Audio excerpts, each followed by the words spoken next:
Hello? We're good? All those mics.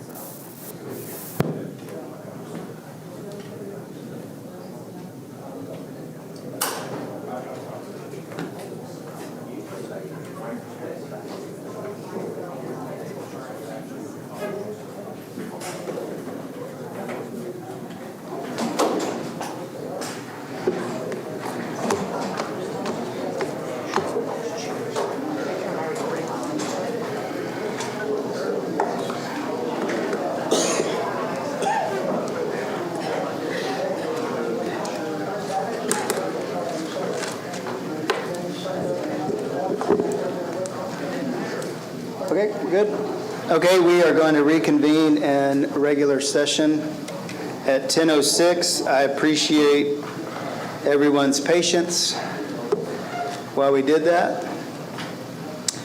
And then for YouTube, we had some issues at the beginning. So far, all we've done is call to order, invocation. We had a presentation from Burnett County Child Welfare Board, and then we went into executive session. Now we are back in regular session. And we are on agenda item number 5, discussion and action regarding the engagement of outside legal counsel to provide legal guidance to address the River Hills Subdivision Phase 1 road issues.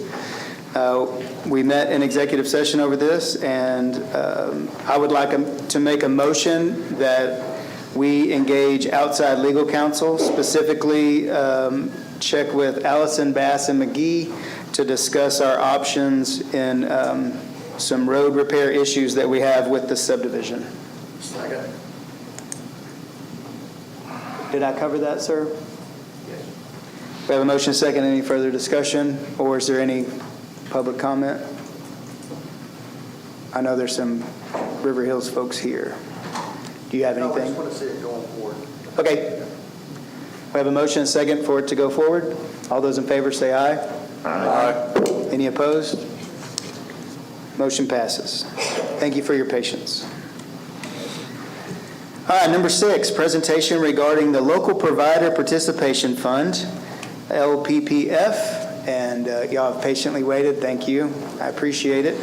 I'll preface this a little bit with Commissioner Luther and I met about this, and so it's actually a pretty exciting little deal for our area when it comes to medical care, and so please introduce yourself and begin your presentation. Well, thank you so much for having us here today. It's a beautiful morning in Burnett. My name is Robin Oldham, and I'm here representing 2 hospitals that serve your county, both Ascension, they're here with me today, Ascension, Highland Lakes, and then Baylor Scott and White of Marble Falls. And we're here today to talk to you about local provider participation funds. Now that is a mouthful because down in Austin, they like to create these things so they can make acronyms out of them. So we call them the LPPF for short. So first of all, what is an LPPF? This is an account that is held at the local government level. Here we're talking about the county, that the hospitals within the county, which is just these 2, would pay into. It allows them to pool their money, and that pool is then used to draw down federal funding. Now, this federal funding that is available for hospitals is meant to help cover some of the costs that they incur treating the most vulnerable patients in your community, those who either don't have insurance or are dependent on Medicaid. So why is that important? Well, here in Burnett County, about 29% of your residents are either uninsured or on Medicaid. And when those patients present to the hospital, these guys don't blink an eye. They care for those patients with the same quality of care that they would treat any other patient with. But unfortunately, what we know is that on average, only about 5% of uninsured patients can actually pay their bill. And the Medicaid program pays a little bit better, but not much. And so the harsh reality is that these hospitals lose money on every patient that doesn't have insurance or is on Medicaid that walks in their door. So the way that they make up some of that cost is through this federal funding. And an LPPF and these LPPFs across Texas allow hospitals to access that federal funding.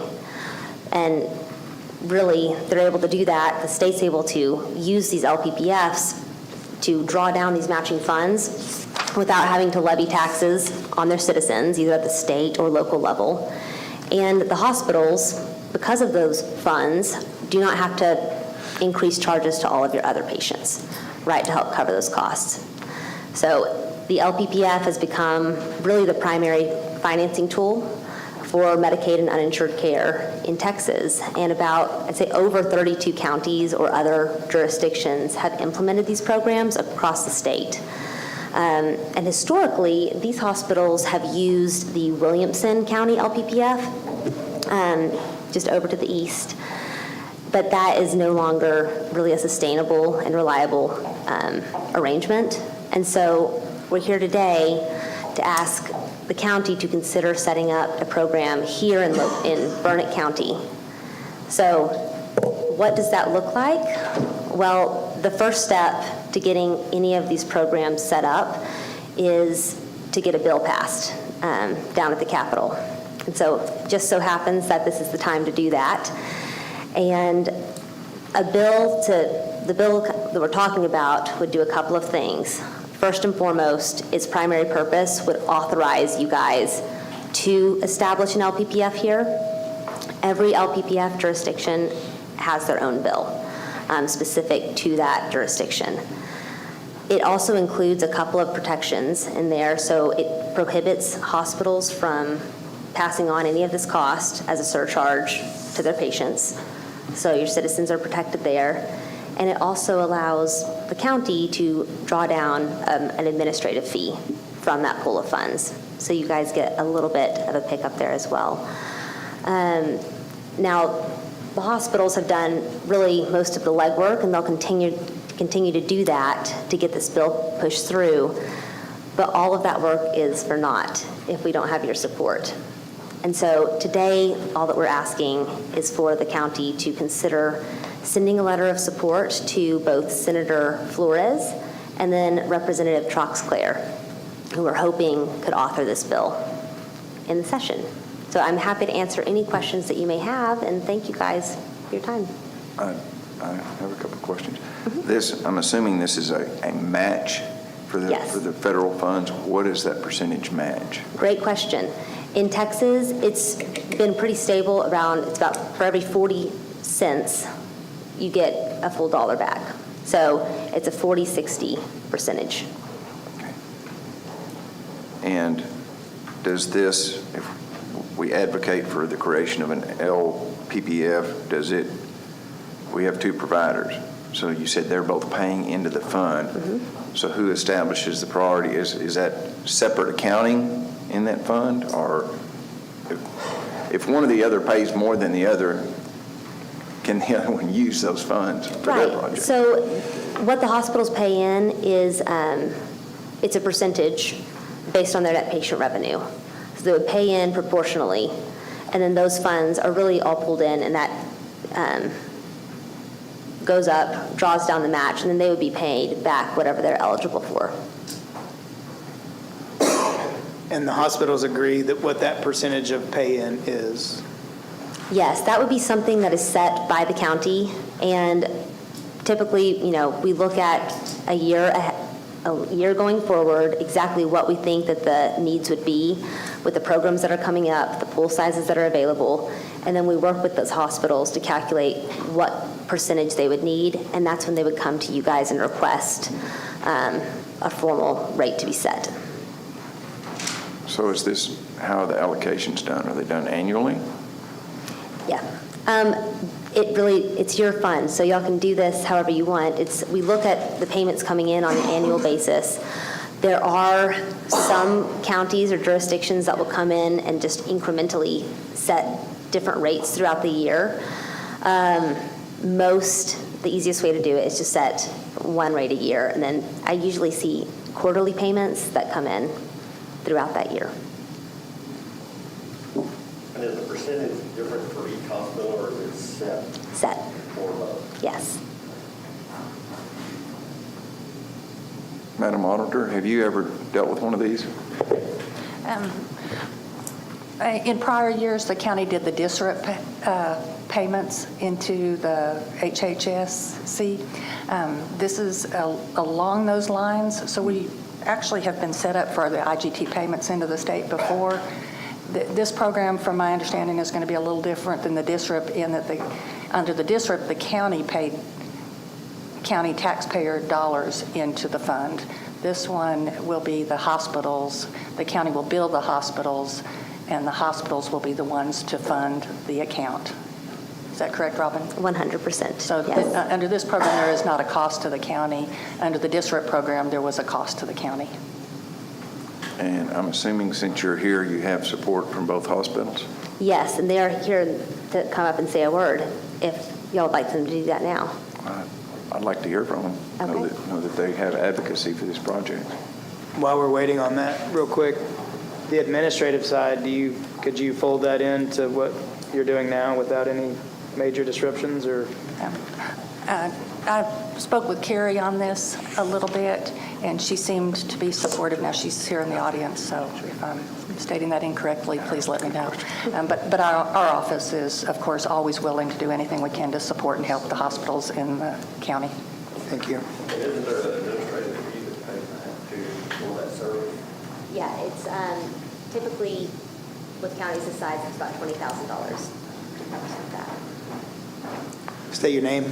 Good morning. I'm Bill Galinsky. I live in Temple, Texas, not Burnett County, but I do represent Baylor Scott & White. I've been Vice President of Government Finance for several years, and we operate in 13 of these jurisdictions currently. And it's a great way for hospitals to be able to fund the non-federal share of Medicaid supplemental payments, and so it's no money to the taxpayers. It's nice and clean, and it keeps monies flowing back into Texas that would otherwise go to other states. And so we are in full support of this, and like I said, we've got 13 other jurisdictions, and so we're old hat at it. So thank you. Thanks. Good morning. My name is Kelly Heighton. I'm the manager of advocacy and community investments at Ascension, Texas. Ascension's mission is to serve all, especially the poor and the vulnerable. Ascension cares about this community, especially the marginalized. We are invested in this community. We provide $12 million a year in charity care. And many of our associates have lived in this community their whole lives. But we must be financially sustainable to do this great work. A Burnett County LPPF would allow Ascension the access to additional funds through federal supplemental funding programs without costing the taxpayers of Burnett County or the county itself. Help us continue this work by supporting the Burnett County LPPF. We thank you for your time, and we thank you for your consideration. And I will add that Baylor Scott & White and Ascension, we are in multiple LPPFs together. We're friends, so we're happy to work together on this project. So we thank y'all. Okay. Robin, I have a question for you. I think it's for you, and it could be for anybody that's in that group. Does this affect the county's indigent health care program at all? Not at all. Okay. Any other questions? What are the enabling documents that allow us to do this? Yeah, well, first of all, it's that bill. And so once you can get a bill through, then there's an ordinance and a resolution that's put in place. And we provide templates that you guys can go off of, edit however you see fit. There's typically a public hearing. It's required. There has to be a public hearing to get the fund established and then to set a rate every year. But really, that is it. Okay. So right now, I can go and open up 7. Discussion or action regarding the letters of support for legislation authorizing a local provider participation fund in Burnett County. So today's action, if we so choose, is to just to send letters to Flores and Troxclair, which are drafted in your packet.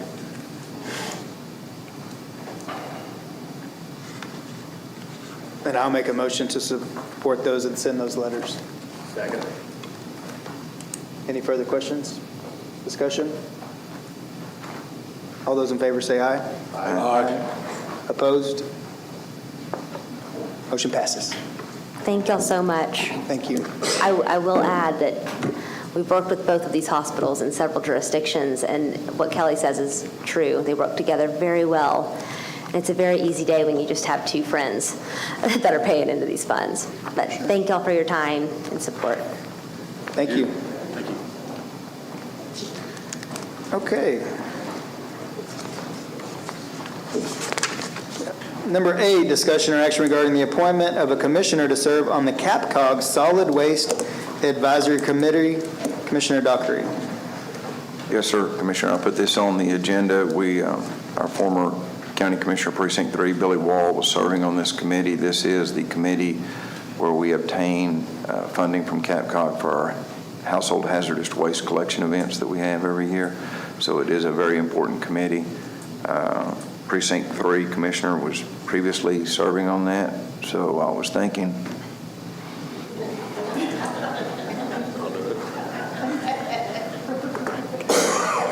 I'd make a motion to appoint Commissioner Collier to the committee. Second.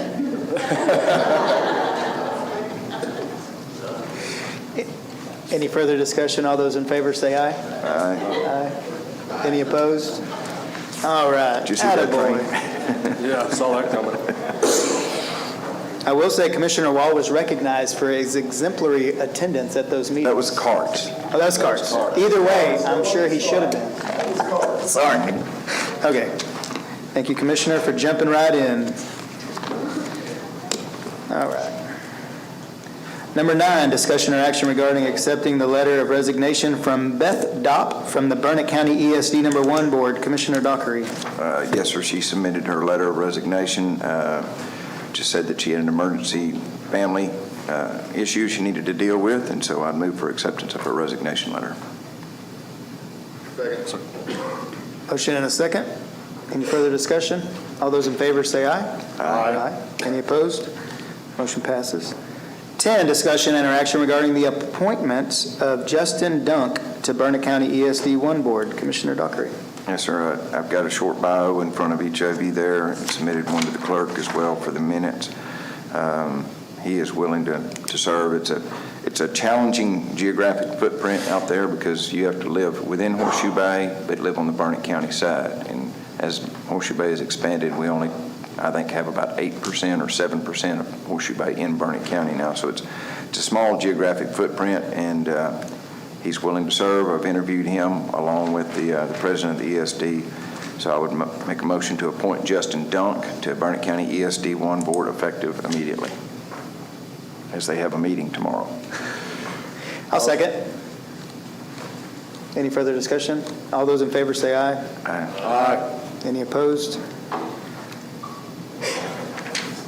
Okay. Discussion or action regarding the reappointment of John Manton to ESD 5. Commissioner Luther. I would move for the reappointment of John Benton to the ESD number 5. It is a reappointment. We appreciate his service. Okay. Second. Motion and second. Any further discussion? All those in favor say aye. Aye. Any opposed? Motion passes. 12, discussion or action regarding the burn ban for the unincorporated areas of Burnett County. Derek? Derek's here. Got a few words? I've got a couple things, sir. I wish it was rain. So yes, Derek Marcio, Burnett County Emergency Management Coordinator. So I got around, talked to a few chiefs yesterday, basically trying to hit all the unincorporated areas. The only chief that basically said, yes, we need it, was out of Northeast Burnett County. A lot of other chiefs are kind of on the edge, yes, no. Is 2 weeks, can we wait 2 weeks to put it back on if we don't see the rain? Maybe. Like I say, current forecasts really aren't calling for anything significant, and when I look at the models, it's looks one way one day and looks different the next, especially looking out towards the middle of the month. Like I say, currently, let's see here. Currently looking at an average of 477 on the KBDI across the county right now. We've got a pretty big spread between the minimum and maximum, of course, being 602 and 282 respectively. Basically, our next chance of rain is coming up around about Sunday, and it's only about a 25% chance. And this morning's the first time I've seen that precipitation inch above hundredths of an inch. And that's what we received basically this last weekend. Best we saw was 0.08 of an inch. Most everybody got about 0.05 or less just from the heavy mist that we got. Next chance of rain beyond, around Sunday time frame will be maybe around March 8th to 11th. And even then, it doesn't look like a very organized system. Probably another misty day. Now, of note, I will say that on Sunday, Burnett Volunteer Fire Department did respond to 2 controlled burns, all within about an hour of each other. I think they first got toned out about 12:30. Spent about 2 hours on they ceased operations off of both of those at about 4 p.m. They were only about 2 to 3 acres in size, but it was due to somebody burning a burn pile with knee-high grass around it, didn't do any preparation.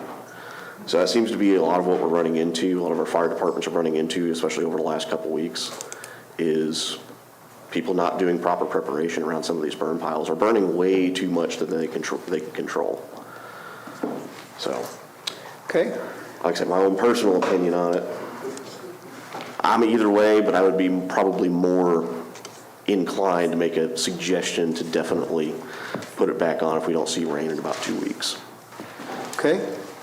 Well, Herb Darling's advice always rings in my head in times like this. I'm not going to say what that advice is, except for that, with all that, I am going to make a motion to reinstate the burn ban effective at 10:30 this morning.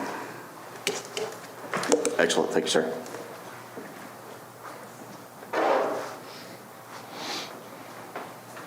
Okay. Guess I'm the only one. What did you make as a motion? To I'll put back second on it. the burn ban. I'll second it. Okay. Motion is second. Any further discussion? All those in favor say aye. Aye. All those opposed? No, Yeah, nay. I think we can wait. I know there's a lot of people trying to do agricultural burns right now. That's the reason I've talked to several of the chiefs in my area, and again, they were right on the border, but said probably put it off for a little while longer. Cool. All right. We've already done 13. 14, discussion or action regarding the acceptance of the monthly treasurer's report for January 2025. I guess I'll go back to say 12 is no action. All right, 14. Good morning. I have one quick report for y'all. We had beginning cash and investments balance for January of $60,602,630.73. We received $23,207,278.29. Our interest earnings for January were $254,675.05. We dispersed $9,562,054.57, leaving us with a month ending cash and investments balance of $74,436,942.11. We received contributions to vet rides for $645. Move for acceptance. Second. Motion to accept, seconded. Any further discussion, questions? All those in favor say aye. Aye. Any opposed? Thank you. Discussion or action regarding the final plat approval for County Road 330 Estates, a public subdivision consisting of 6 lots on 10.06 acres located in the 7600 block of County Road 330. Commissioner Collier. That's the one we approved the free, and they've got city water. City water. City of Burnsville. Preliminary plat. This is final. Yes. And this is the final. Okay. They've got water and you agree to the entries? Herb Darling is good? Commissioner, it's your precinct, sir. What's that? It's your precinct. I'm good. I make a motion to Approve the final plat. of Second. County Road. Okay, motion to approve this plat and a second. Any more discussion? Questions? All those in favor say aye. Aye. Any opposed? Motion passes. My name is misspelled. It's close. 16, discussion or action regarding a replat of Lot 40, Log Country Cove, Unit 1 to be known as Lot 40A and Lot 40B, Log Country Cove. Unit 1, a division of one lot into two. Commissioner Luther. We looked at that, things seem to be in order, and the DOA, I move for approval. I'll second. Any further discussion? All those in favor say aye. Aye. Any opposed? Motion passes. 17, discussion or action regarding the release of maintenance bond number 4406449 for Hearst Place, phases 5 and 6. This is in Precinct 2 off of County Road 202. Their maintenance bond is up, and Herb Darling and I have both inspected the roads and found no issues with the maintenance, and I'll move to release the maintenance bond for phases 5 and 6. Second. Motion and second. Any questions? All those in favor say aye. Aye. Motion passes.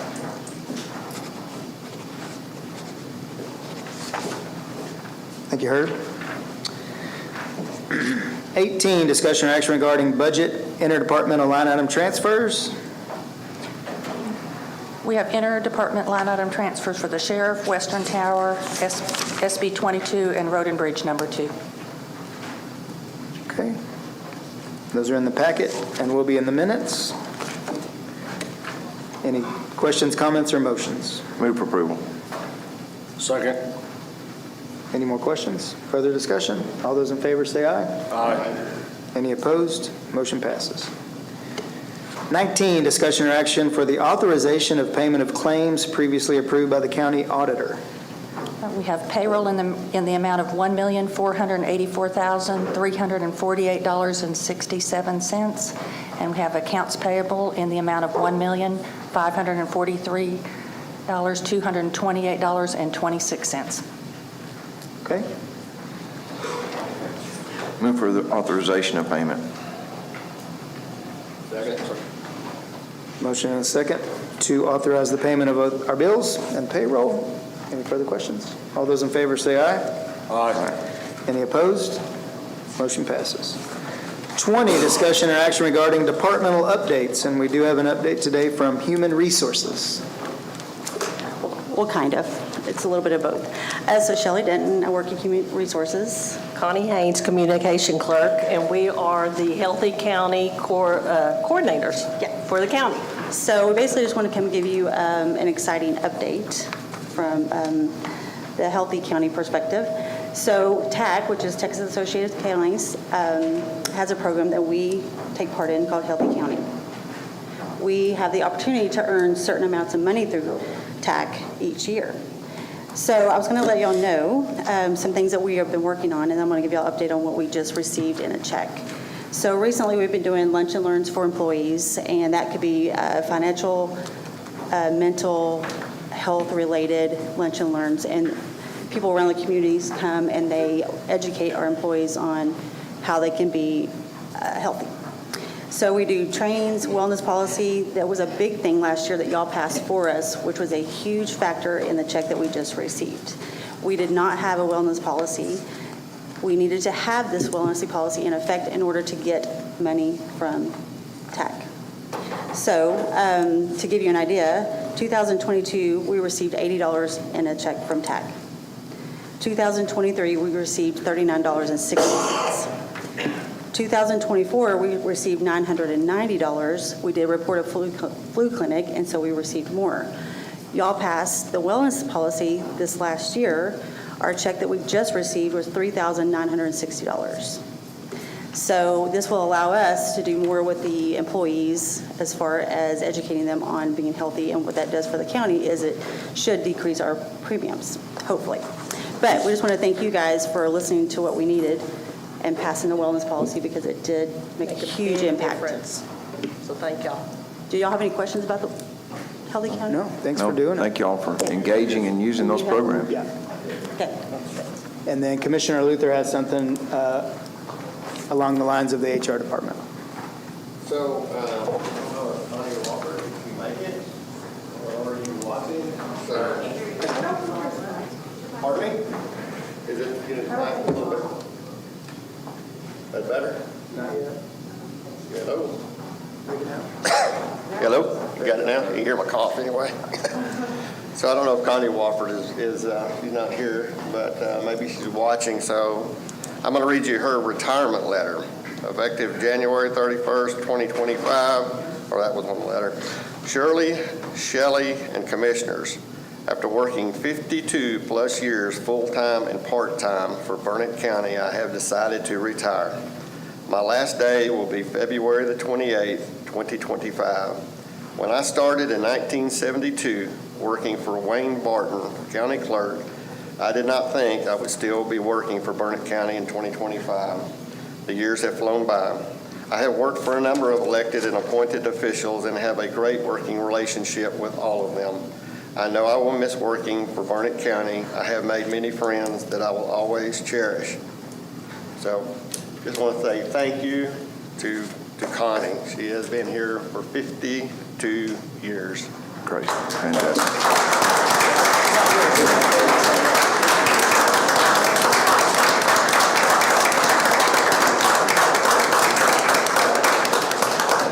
I'd certainly call that dedication. For sure.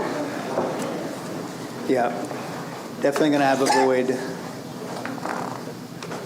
And we do thank her for her service above and beyond. Thank you, Commissioner Luther. Thank you. 21, acknowledgement of receipt. A, acceptance of the county auditor's report. B, notice to terminate the lease with Lone Star Land Partners for 110 County Road 250, Burnett, Texas, property to be vacated by March 31st, 2025. C, racial profiling report from the Burnett County Sheriff's Office. And D, TCEQ notice permit number 8252. Those are just acknowledged. There's no action there to, The only thing I have, can I ask a question? you can. What did Lone Star Land Partners, what did they do on that property? So that is the, across from the north annex. We have our public defender in the back. The building in the front is we've leased that to Lone Star Land Partners for their real estate office.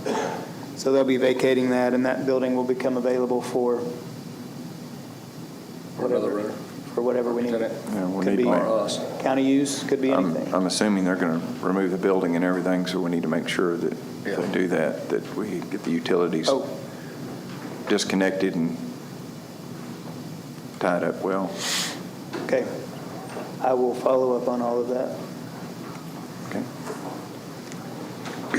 Okay. Any more questions or anything on acknowledgement of receipt? No action needed. 22, discussion or action regarding grants, agreements. Discussion or action regarding contracts, agreements, or grants to be approved and or ratified. I'm going to go ahead and take out A and do it first. Sponsorship application for the Bertram Art, Herb, and Wine Festival. Yes, Blair Manning, Tourism and Marketing Director for Burnett County. The event is Bertram Art, Herb, and Wine Festival. The dates of that event are April 26th and 27th. The sponsorship level that I am requesting is the gold sponsor, which is $1,500. That gets us name and logo on our stage banner, name recognition in the festival brochure, our name on the festival T-shirts, the 2 free beer mugs and 4 total refills. I believe we will be leaving that on the table for them to give to others. Website sponsor listing, social media mentions, Burnett County tourism announced during the festival, and radio ad mentions as well. And this applies under the hot funds, under B, which is advertising, solicitation, and promotions that directly promote tourism and the hotel and convention industry, and C, promotions of the arts that directly promote tourism and the hotel and convention industry as well. Blair, did you mention the amount? $1,500, yes, ma'am. Thank you. You're welcome. Okay? We're going to do this one separately. I'll move to approve the sponsorship for the Bertram Art Urban Wine Festival for $1,500. Second. Motion and second. Any questions or further discussion? All those in favor say aye. Aye. Any opposed? Abstain? Aye. And I have filed my conflict of interest, and while I'm not getting paid for this festival, I am donating some time, and I'm on the Bertram Chamber Board. All right. So just covering there. Thank y'all, appreciate it.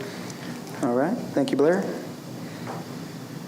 I can pull any of these out too if you guys would like, but B, discuss the quote from ABM to replace the 4-inch backflow presenter for the jail's fire system. Preventer should be. Preventer. Preventer. Backflow preventer.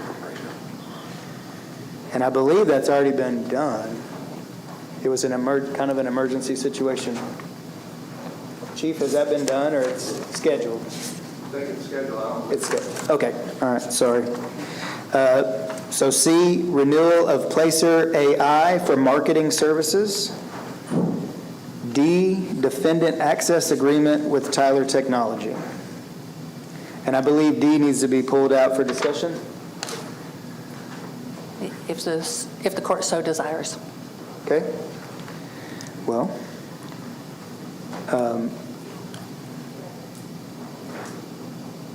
did you have anything you want to add to that? On item D? Yes. I might point out that it's a 3-year contract. There are user fees in the agreement that are 5%. User agreement fees that are 5% plus $1 per transaction. It does give them authorization to debit the county bank account for chargebacks, returns, and other fees. Of course, Tyler Tech, again, the contract is not liable for anything, and they can increase fees for various reasons, including market adjustments. Tyler Tech contracts are never, they are very one-sided, very beneficial to Tyler Tech, but of course, Tyler Tech does kind of have a monopoly because if we want a system integration, this is the only vendor that we can use for that. Okay. Do you have a recommendation at this time? I feel like in the long term, the county is probably going to come back and pass the contract. You can try to negotiate with Tyler Tech. I've had luck in the past negotiating with Tyler Tech, but they are very, very difficult to negotiate with. So I don't know whether they would make any changes to the contract or not. Jackie did indicate that they would not, but I don't think we've got anything in writing from Tyler Tech that said they would not negotiate it. So that's, it's completely up to the court. Okay. There is nothing in writing, but they have said twice that they will not change any of the language in the contract, that it's their standard contract, and the legal has said they will not adjust the contract, but nothing in writing. Okay. What about our legal review? Eddie, have you reviewed this? I have the contracts that, again, there's nothing wrong specifically.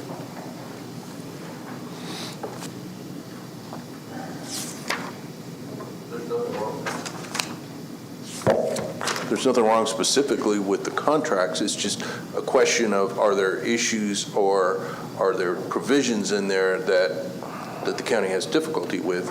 And I think the auditor said it right. I mean, Tyler Technologies is pretty much what the whole county runs off of.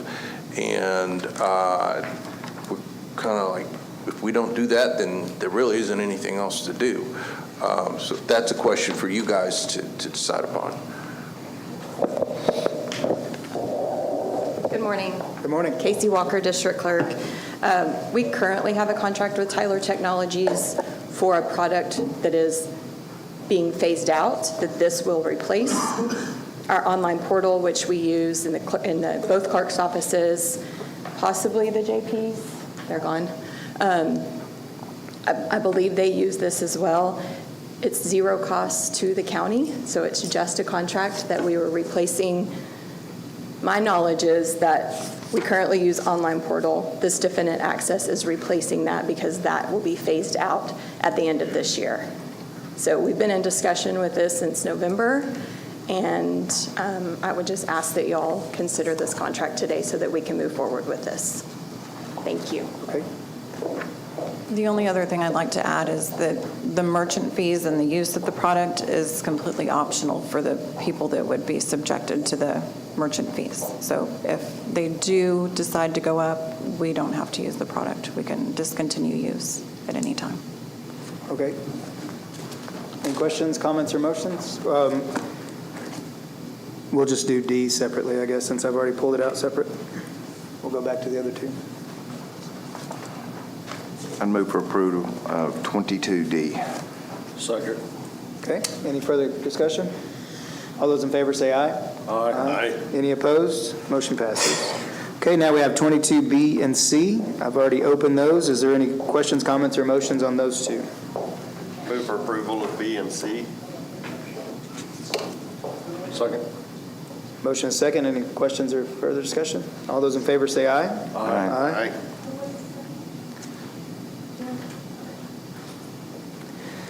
23, discussion or action concerning calling for bids and bid openings, requests for proposals, qualifications, and related openings.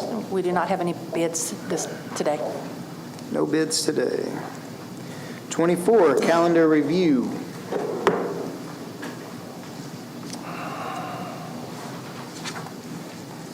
See if we got anything coming up. This Saturday is the the Burnett Chamber of Commerce Award Banquet. Marble Falls Chamber Banquet's Friday night. Friday. Get enough chamber this weekend. A lot of chamber. Lots of chamber. Where's the one in Burnett going to be? At the community center. That's right. Where's the Marble Falls going to be? Horseshoe Bay. Commissioner? Back to number 23, sorry. I was under the impression that there was going to be a bid for the Senate Bill 22 CVE truck that was going to be. I believe that's coming off of a co-op. Okay, so there's no bids necessary? The formal bid was not necessary. Thank you. Okay. If you missed the first part, that's going to come from a co-op. No bid necessary. They already negotiate for the best possible price. Okay, sorry, Chief, thank you. Back to 24. The Burnett Air Show is March 15th.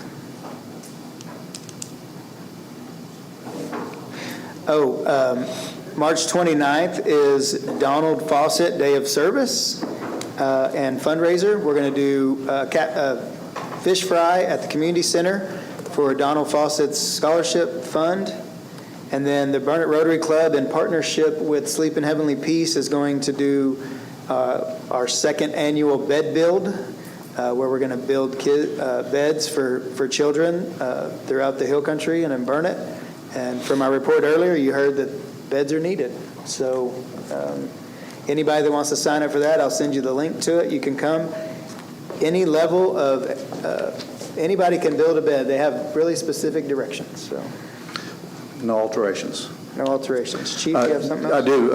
Also on the same day, on the 29th, the plans for a Burnett County Preparedness Fair at the Marble Falls High School involving PEC, the Burnett County Emergency Management, the Sheriff's Office, and there are a number of other entities that are going to be involved, but it is,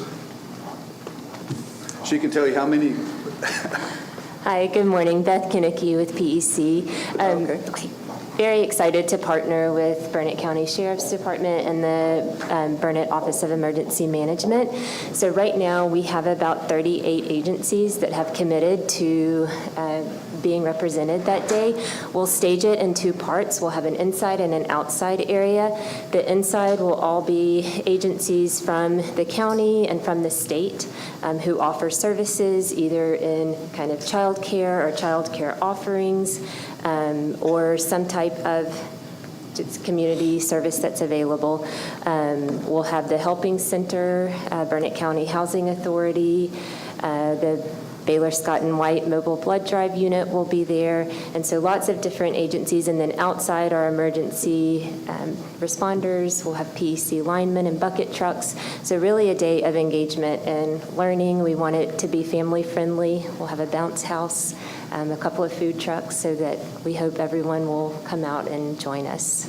Do you have a graphic for it? I do. Can you share send that? We'll over. get it Yes. on our socials Yes, and our I website. will. I will, and it's from 10 to 2 that day. Marble Falls High School. We met there yesterday, looked at locations for all. Great. Everybody's excited. Come about join it. us.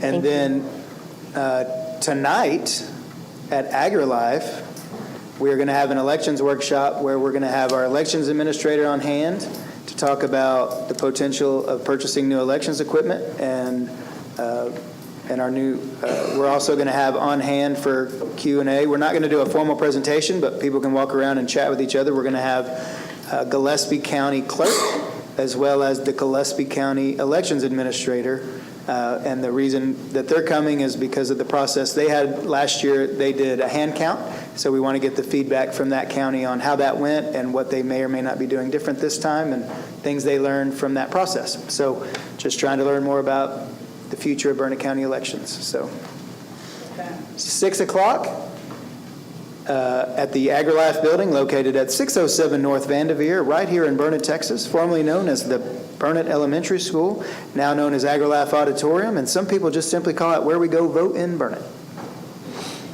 Anything else? All right. Sorry. It just turns on sometimes. I can't stop.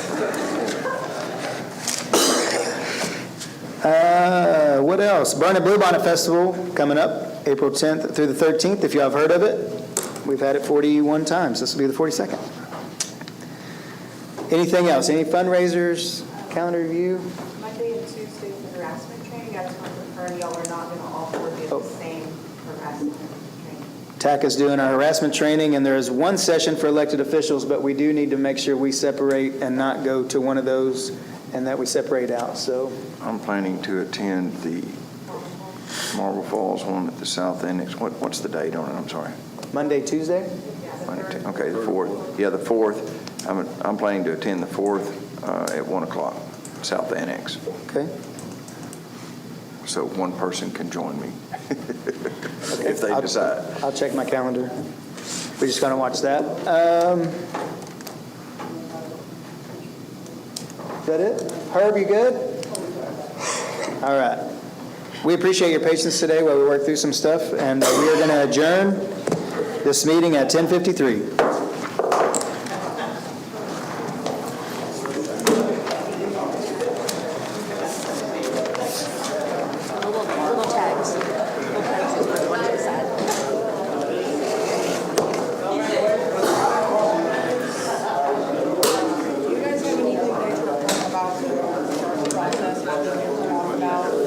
It was an executive session. I can't make it.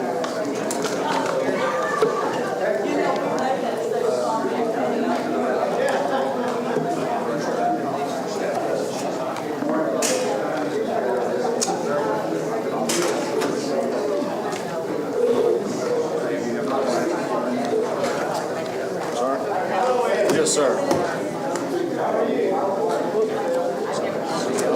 Dang it. Yes, sir. Thank you.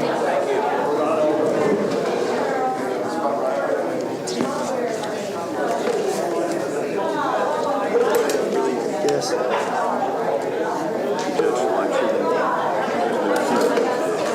Say that again.